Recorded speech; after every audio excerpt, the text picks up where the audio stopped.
こんにちは、パトンあきこです。今このチャンネルの視聴率が急激に伸びていて、心配の声がたくさん上がっているので、今現在の私たちの状況を一度説明したいと思い、この動画を撮っています。この動画では主に7つのことをお話しさせていきます。1つ目ですが、今アップされている動画は1ヶ月半前ぐらいのことなので、今現在9月30日現在の私たちの状況と DHS チャイルドプロテクティブサービスの方たちとのやり取りの状況、当時行っていたキャンプの安全面について、日本に帰らない理由、なぜオクラホマを出てサンディエゴに行く必要があったのか、今落ち着いている私の状況から言える当時の私の心理状況、そして離婚する理由についても少しお話しさせていただこうと思います。では今の私たちの状況ですが、今現在私たちはホームレスシェルターが見つかり、ベッドのあるプライベートの部屋で寝泊まりしています。私自身フルタイムの仕事も見つかり働いています。子どもたちも学校に通うことができるようになり、私が働いている間、上の子たちは学校、ベイビーノアは知り合いのデイケアに預かってもらっています。そしてこの YouTube チャンネルも昨日無事に収益化の審査がおりました。応援してくれた皆さん、シェアしてくれた皆さん、本当にありがとうございます。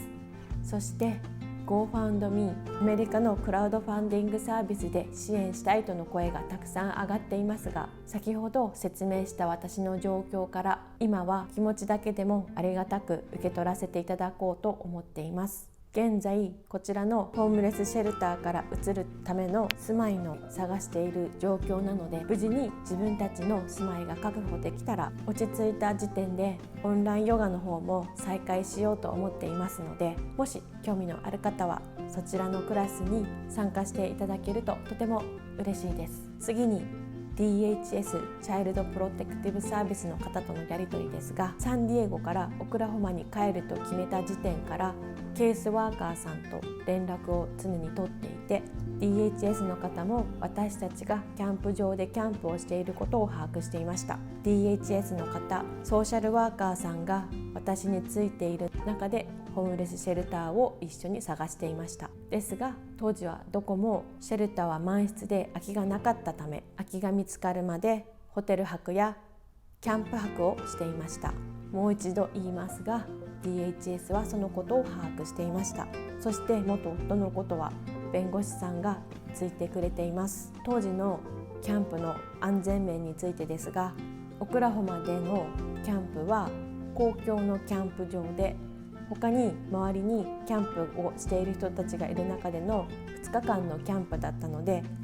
安全だったと思っています。動画内ではたびたび暑さのことを言っていましたが、日中は図書館などクーラーがついている室内に滞在し、ある程度気温が下がってからキャンプ場に滞在することにしていました。ただサムネイルなどで私の表現が心配される一つの要因であったことに対しては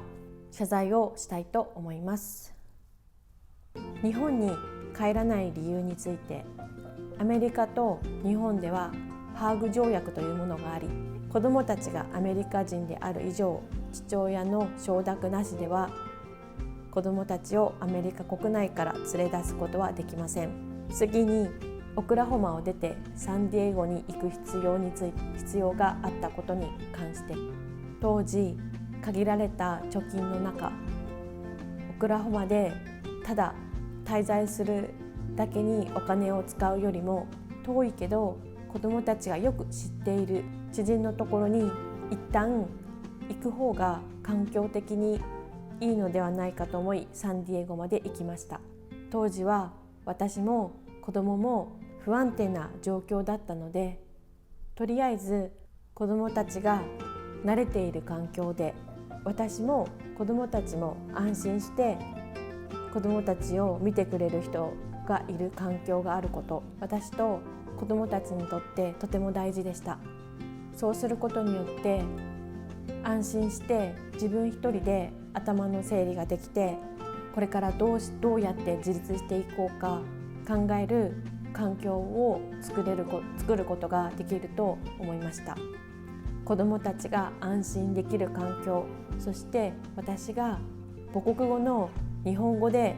心を開いて相談できる相手が必要でした。ただ2週間ちょっと友人のお家に滞在した後、いろいろ相談に乗ってもらったり、自分の頭の整理、心の整理ができた状態で、ここからどうやって自立していこうか考えた時に、友人宅にずっとお世話になるのも悪いし、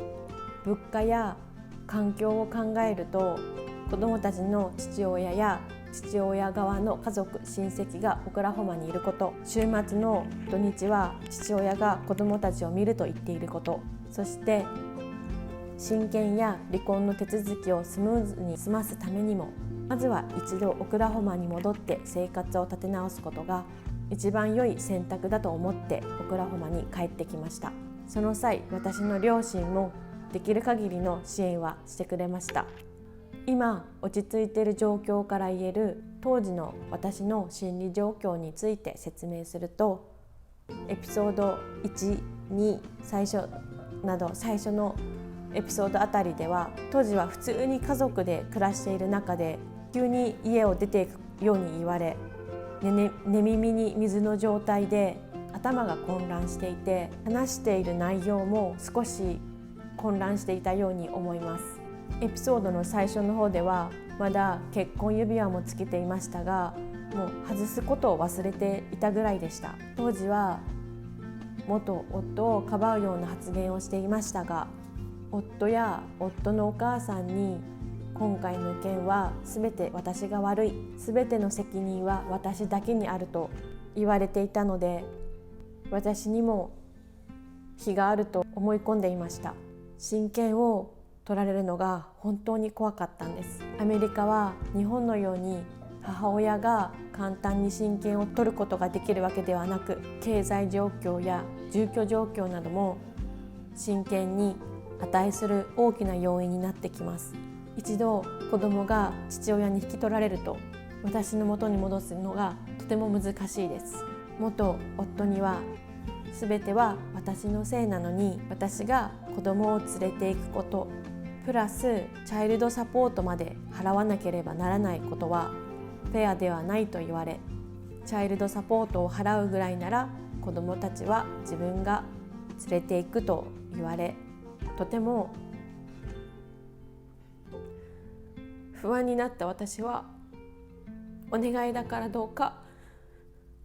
チャイルドサポートは一切受け取らないから、親権だけはどうか奪わないでくださいとお願いしました。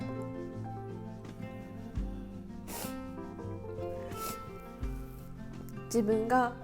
アメリカでは移民であること、当時は無職であったことという後ろめたさから、完全に自分の立場が下であると思い込んでいて、とにかく子供を一生失うことになったらと思うと、本当に不安で怖かった。本当に怖かったし不安でした。